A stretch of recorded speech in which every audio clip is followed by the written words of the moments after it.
नमस्कार dear students, मैं Dharmveer sir physics classes में आपका स्वागत है। तो देखिए, स्थिर विद्युत की हम पढ़ रहे हैं। इसका पहला चैप्टर विद्युत क्षेत्र। आज हम पढ़ेंगे इसी में कूलाम का नियम या स्थिर विद्युत बल, यानी दो आवेशों के मध्य में जो बल लगेगा उस बल को किस तरह से हम नापेंगे, किस तरह से ज्ञात करेंगे कि दो आवेशों के मध्य बल कितना लगेगा और आवेशों के मध्य बल किस प्रकार से ज्ञात करते हैं। उसी बल को स्थिर विद्युत बल नाम दिया है। देखिए, वैज्ञानिक कूलाम ने स्थिर आवेशों के लिए बताया कि दो आवेश हैं स्थिर बिंदुओं पर। एक बिंदु है ए, बिंदु ए पर आवेश को नाम दिया Q1।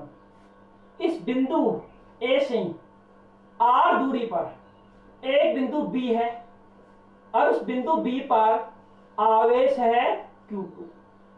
दोनों बिंदु A और B के बीच की दूरी है स्मॉल r। A और B के बीच की दूरी क्या है? Small r। अब देखिए, बिंदु A और B दोनों पर, बिंदु A पर आवेश है Q1 और बिंदु B पर आवेश है Q2। अब देखिए, इन पर चार्ज यानी इन पर जो आवेश है, यहां पर धनात्मक हो सकता है, बिंदु B पर धनात्मक हो सकता है, यहां पर ऋणात्मक हो सकता है, बिंदु B पर ऋणात्मक हो सकता है, बिंदु A पर धनात्मक, बिंदु B पर ऋणात्मक हो सकता है। यानी यदि बिंदु A और B दोनों पर आवेश पॉजिटिव पॉजिटिव हो या बिंदु A और B दोनों पर आवेश क्या हो? ऋणात्मक ऋणात्मक या नेगेटिव नेगेटिव।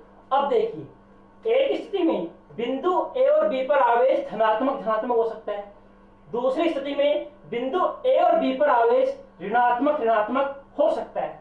तो देखिए, आवेश समान प्रकृति के हैं। यदि आवेश समान प्रकृति के हैं तो दोनों आवेशों के बीच में क्या लगेगा?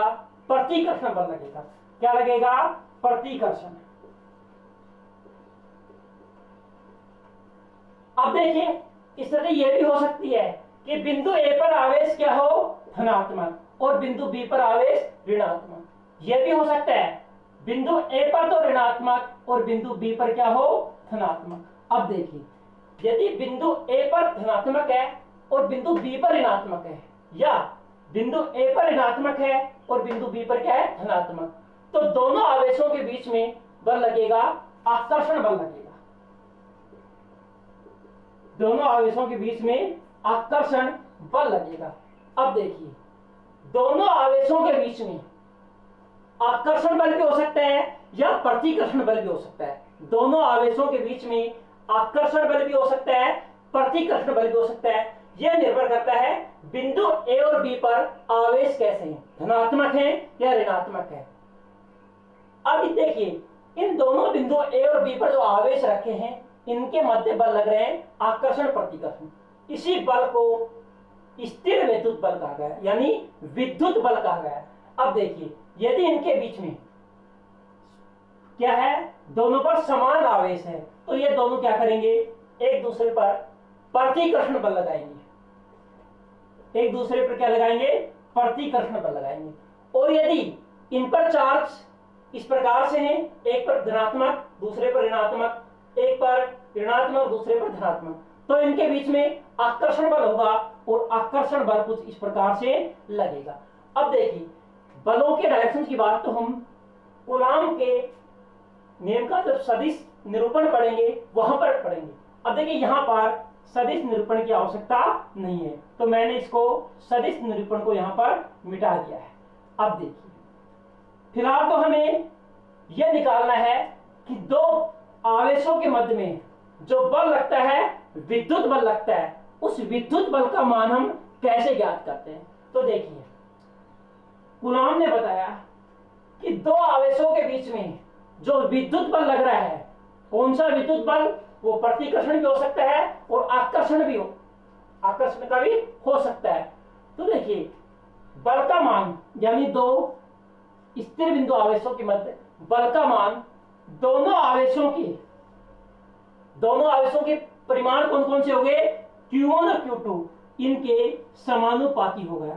F समानुपाती Q1 इंटू में Q2, इसको हम कह दिया समीकरण नंबर 1। यानी दो आवेश A और B जिन पर आवेश के परिमाण क्या है Q1 और Q2, इनके मध्य में लगने वाला बल क्या होगा, दोनों आवेशों के गुणनफल के समानुपाती, तथा लगने वाले बल का मान दोनों आवेशों के मध्य दूरी क्या है, यहां पर देखिए दोनों आवेशों के मध्य दूरी क्या है, स्मॉल r है। भाई दोनों आवेशों के मध्य दूरी क्या है, दोनों आवेशों के मध्य दूरी है स्मॉल r। तो लगने वाले बल का मान क्या होगा, दूरी के वर्ग के व्युत्क्रमानुपाती। समीकरण नंबर 2 हो गई। यानी लगने वाला बल क्या होगा, दोनों आवेशों के परिमाण के गुणनफल के समानुपाती और दोनों आवेशों के मध्य जो दूरी है उसके वर्ग के व्युत्क्रमानुपाती होता है। अब देखिए, अब यदि समीकरण 1 और 2 को मैं एक साथ लिखूं, समीकरण 1 और 2 को, तो आप देखिए समीकरण 1 व 2 से, यानी समीकरण 1 और 2 को यदि मैं एक साथ लिखूं तो समीकरण 1 और 2 को हम एक साथ लिख सकते हैं F proportional Q1 into Q2 और अपॉन स्मॉल r स्क्वायर। अब देखिए ये तो समानुपाती का चिन्ह है, इसको हम हटाते हैं तो एक कांस्टेंट आता है, नियतांक आता है। तो यहां पर इस समीकरण को सोल्व करते हैं तो समानुपाती का चिन्ह हटा देते हैं। तो देखिए आगे क्या होगा, F इजकल टू के Q1 गुणा Q2 और अपॉन में क्या हो गया r स्क्वायर, समीकरण नंबर ये हो गई 3। अब देखिए यहां पर जो k है, k यहां पर एक समानुपाती नियतांक है, k यहां पर क्या है, समानुपाती नियतांक। अब देखिए जो k समानुपाती नियतांक है, इसका मान एक तो मात्रक पद्धति पर निर्भर करता है और माध्यम की प्रकृति क्या है।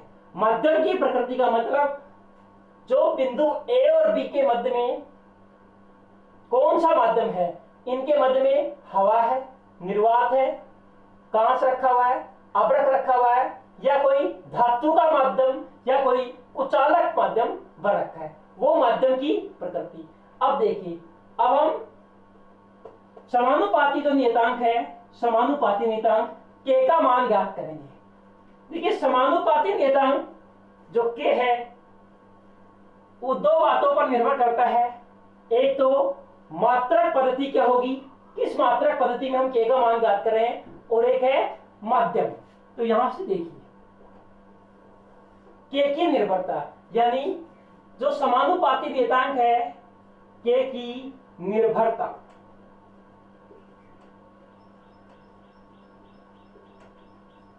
देखिए k की निर्भरता, जो k की निर्भरता है वो दो बातों पर निर्भर करती है। पहली है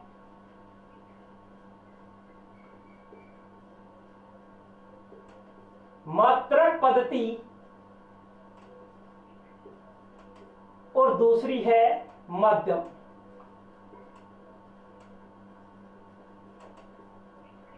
यानी जो समानुपाती नियतांक k है उसका मान एक तो मात्रक पद्धति पर निर्भर करेगा और माध्यम पर निर्भर करेगा। तो देखिए हम दोनों को पॉइंट वाइज लेकर चलेंगे। तो हम पहला पॉइंट लेकर चल रहे हैं, जो समानुपाती नियतांक है उसका मान मात्रक पद्धति पर इस तरह से निर्भर कर रहा है। तो देखिए मात्रक पद्धति पर, देखिए मात्रक पद्धति की बात करते हैं तो पहले जो SI मात्रक पद्धति है, जो MKS पद्धति का सुधरा हुआ रूप है, तो सबसे पहले जो समानुपाती नियतांक है k, इसका मान हम क्या करते हैं, SI पद्धति में ज्ञात करते हैं। तो SI पद्धति, SI मात्रक पद्धति। देखिए k का मान होता है, ध्यान दीजिए, k is equal to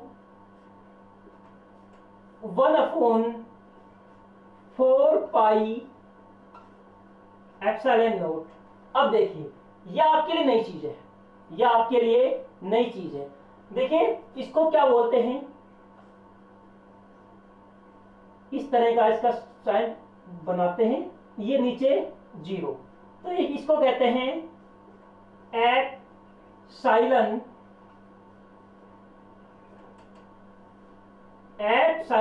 note. और ये एप्सिलॉन नोट क्या है, ये एप्सिलॉन नोट निर्वात की विद्युतशीलता है क्या, ये एप्सिलॉन नोट है निर्वात की विद्युतशीलता।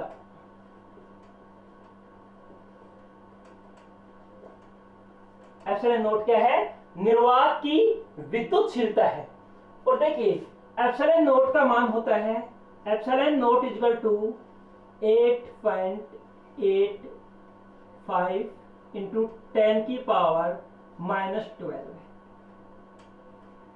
मात्रक भी होता है, लेकिन देखिए इसके मात्रक की बात हम बाद में करेंगे, यहां पर हम मात्रक लिखेंगे वो भी निकाल कर।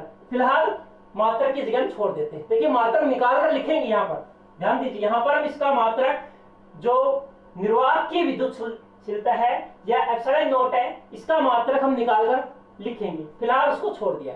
अब देखिए जो निर्वात की विद्युतशीलता है जिसका मान हमने निकाला है 8.85 गुना 10⁻⁻12, इसका मान हम यहां पर रख देते हैं, इसका मान इस फॉर्मूले में रख देते हैं k is equal to 1/4 pi epsilon naught. तो देखिए k इज इक्वल टू 1/4, देखिए 4 इंटू पाई है, पाई का मान आपको पता है 3.14, और निर्वात की जो विद्युतशीलता है एप्सिलॉन नोट, इसका मान हम लिख देते हैं, तो क्या होगा 8.85 इंटू 10⁻⁻12।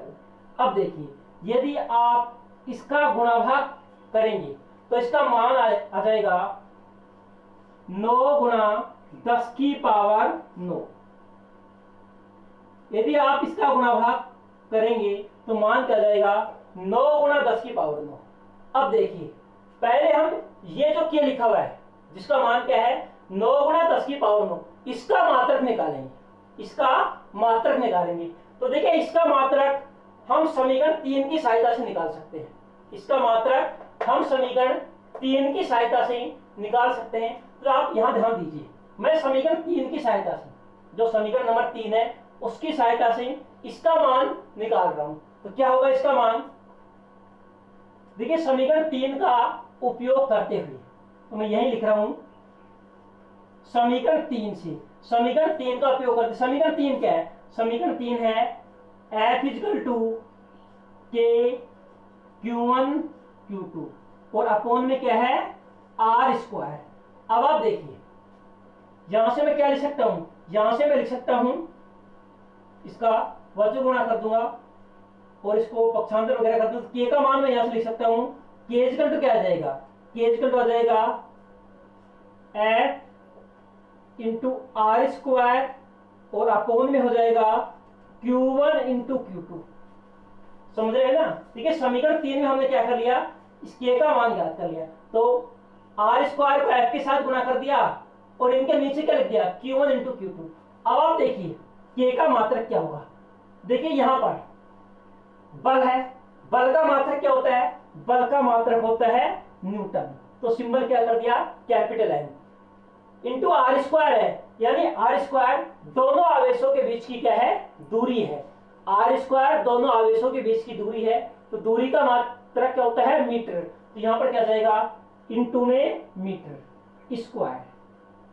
और देखिए नीचे आवेश Q1 इंटू Q2 है, आवेश का मात्रक SI पद्धति में क्या होता है कूलाम, तो नीचे क्या हो जाएगा कूलाम स्क्वायर हो जाएगा। तो देखिए समानुपाती नियतांक K का मान, K का मात्रक हमने यहां से ज्ञात कर लिया, क्या हो गया K का मात्रक newton into metre square upon coulomb square. ये समीकरण 3 से हमने ज्ञात कर लिया। तो यहां पर इसका मात्रक मैं क्या लिख सकता हूं, न्यूटन इंटू मीटर स्क्वायर और अपॉन कूलम्ब स्क्वायर। अब देखिए समीकरण 3 से जो हमने इसका मात्रक ज्ञात किया था, अब मैं इसके नीचे वाले भाग को मिटा देता हूं। नीचे वाले भाग को मिटा दिया तो देखिए हमारे पास जो समानुपाती नियतांक है कि उसका मान आ गया, वो भी कौन सी पद्धति में, एसआई पद्धति में। एसआई मात्रक पद्धति में समानुपाती नियतांक के का मान आ गया 9 इंटू 10 की power 9 newton into metre square upon coulomb square. अब आप देखिए इसके ऊपर जो लिख रखा है मैंने, निर्वात की विद्युतशीलता, इसका मान तो लिख रखा है लेकिन मात्रक नहीं लिखा। देखिए इसका मात्रक हम ऊपर वाले फॉर्मूले से निकाल सकते हैं। फॉर्मूला क्या है, देखिए इस फॉर्मूले को मैं नीचे लिख रहा हूं। क्या लिखा है formula, K equal to 1 upon 4 pi epsilon naught. इसका भी मैं पक्षांतर वगैरह कर सकता हूं, तो क्या लिख सकता हूं भाई, epsilon naught equal to 1 upon 4 pi into K. पहले यहां पर एप्सिलॉन नीचे था, अब यहां पर के नीचे आ गया। अब देखिए के का मात्रक यहां पर हम नीचे लिखेंगे, 1 का मात्रक नहीं होगा, 4 का मात्रक नहीं होगा, पाई का मात्रक नहीं होगा, तो इसका मात्रक क्या होगा, के का मात्रक लिखेंगे। के का मात्रक क्या लिखेंगे, newton into metre square upon coulomb square, और कूलम्ब स्क्वायर ऊपर चला जाएगा। देखिए इसका मात्रक क्या होगा, 1 upon newton into metre square upon coulomb square. अब देखिए इसकी कैलकुलेशन करेंगे तो कूलम्ब स्क्वायर ऊपर चला जाएगा, तो क्या होगा, coulomb square upon newton into metre square. तो देखिए यहां पर विद्युतशीलता का मात्रक क्या हो जाएगा, विद्युतशीलता का मात्रक हो जाएगा coulomb square upon newton into metre square होगा। तो देखिए ये मात्रक हमने यहां से निकाला है, तो यहां से रिलेशनों का उपयोग करते हुए हम मात्रक निकाल सकते हैं। देखिए ये तो बात हो गई एसआई पद्धति में मात्रकों की। अब मैं इस भाग को मिटा देता हूं।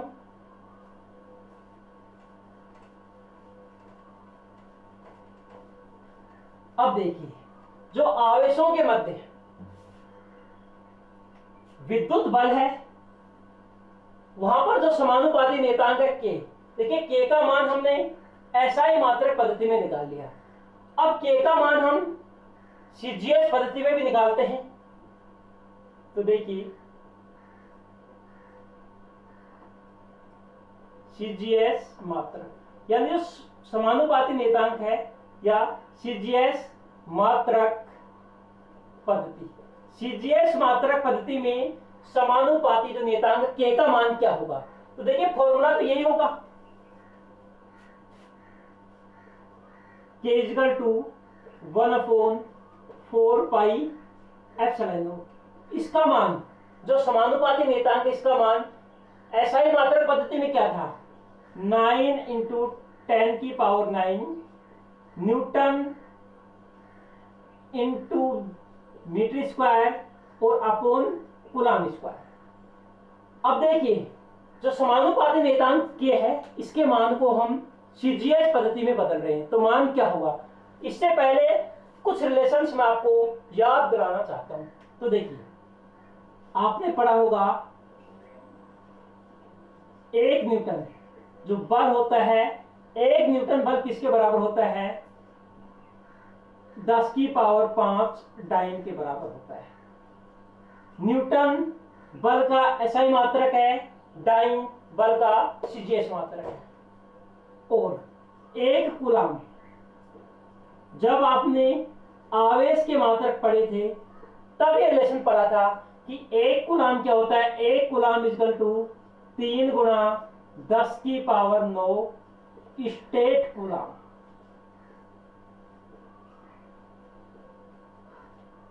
एक रिलेशन और लिखता हूं, 1 मीटर किसके बराबर होता है भाई, 1 मीटर 100 सेंटीमीटर के बराबर होता है। अब देखिए ऊपर जो फॉर्मूला लिखा हुआ है के इक्वल टू 9 इंटू 10 की power 9 newton into metre square upon coulomb square, ये एसआई मात्रक पद्धति में लेकिन हमें तो सीजीएस में मान चाहिए। तो सारे के सारे ये जो तीनों रिलेशन है ये एसआई मात्रक पद्धति को किसमें बदल रहे हैं? सीजीएस में। तो देखिए सारे के सारे सीजीएस में मान रख लेते हैं। तो k इक्वल टू 9 गुणा 10 की पावर 9 नियतांक है। अब देखिए न्यूटन, एन के स्थान पर मैं क्या लिख सकता हूं? एक, भाई एन है तो इसका मतलब 1 न्यूटन है, तो इसके स्थान पर लिख सकते हैं 10 की पावर 5 डाई मीटर।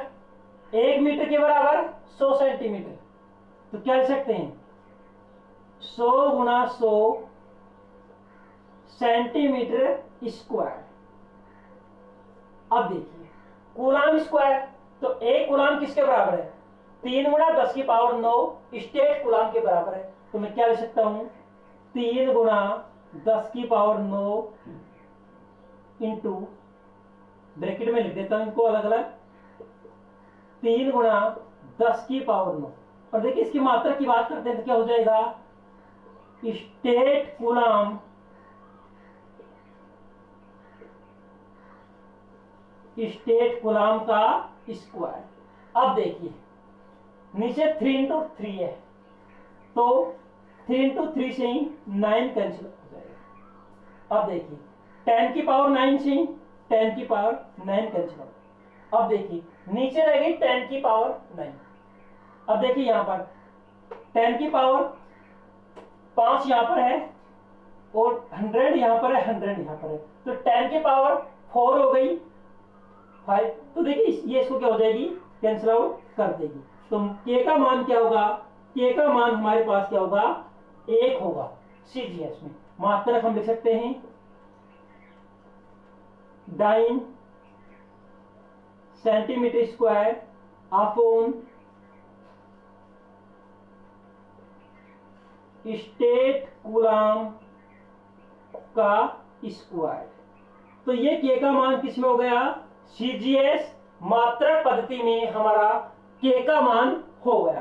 तो k के मान की हम निर्भरता पढ़ रहे थे, तो k का मान किस पर निर्भर करता है? एक तो मात्रक पद्धति पर, तो k का मान मात्रक पद्धति पर इस प्रकार से डिपेंड करता है।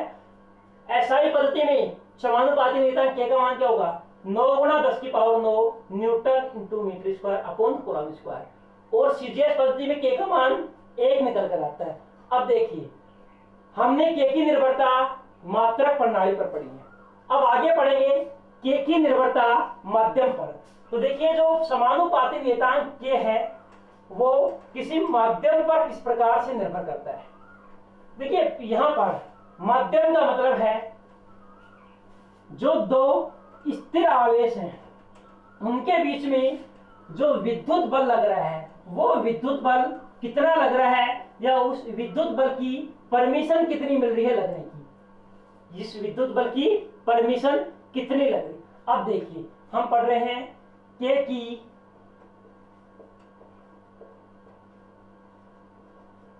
माध्यम पर निर्भरता।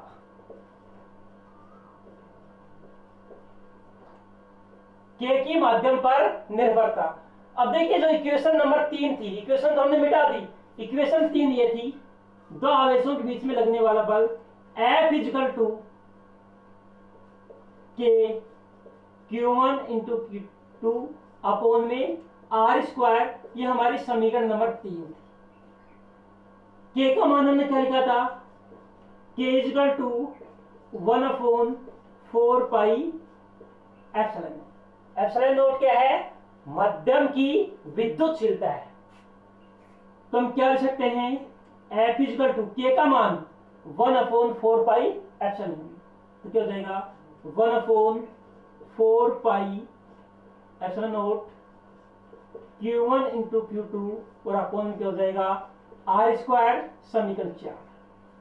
ये जो बल है ये बल किसमें है? निर्वात में है। ये जो बल है ये बल किसके लिए है? निर्वात के लिए। और यहां पर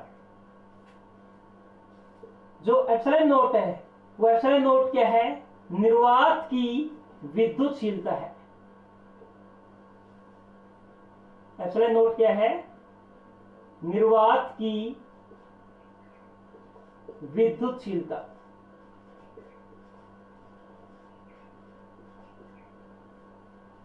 अब देखिए जो डायग्राम हमने बनाया था, अब यदि दोनों आवेशों के बीच में कोई माध्यम, माध्यम का मतलब हम वहां पर जैसे पहले हवा थी, हवा की जगह अब वहां पर हमने ऑयल भर दिया, पानी भर दिया, अभ्रक भर दिया, या कोई कांच रख दिया, या कोई भी सुचालक माध्यम धातु रख दिया, तो देखिए बल, अब दोनों आवेशों के बीच में बल पहले से ज्यादा होगा या कम होगा। तो देखिए यदि तो हम समीकरण 3 से लिख सकते हैं माध्यम, तो क्या होगा 1/4 पाई एप्सिलॉन m Q1 गुणा Q2 अपॉन में R², समीकरण 5। अब देखिए यहां पर जो एप्सिलॉन m है, एप्सिलॉन m क्या है, माध्यम की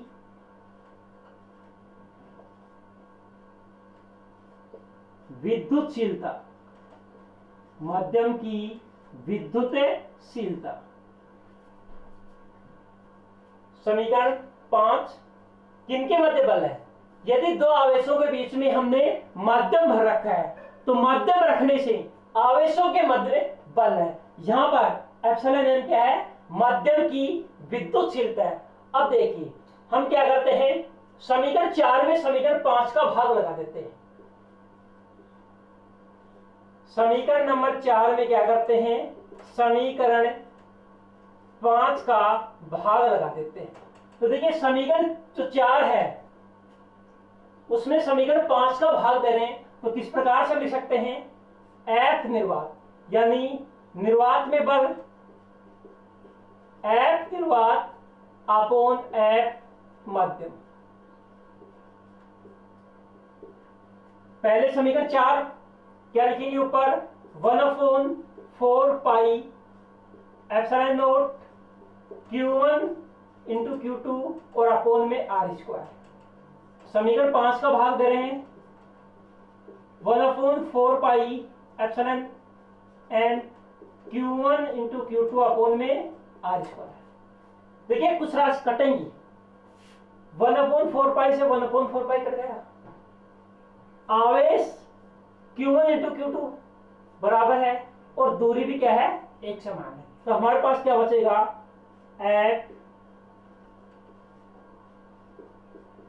निर्वात अपॉन F माध्यम इक्वल टू 1/एप्सिलॉन नॉट 1/एप्सिलॉन m। आगे मैं लिख सकता हूं F निर्वात अपॉन F माध्यम equal to epsilon m upon epsilon naught. F क्या होगा, ये F है, माध्यम होगा।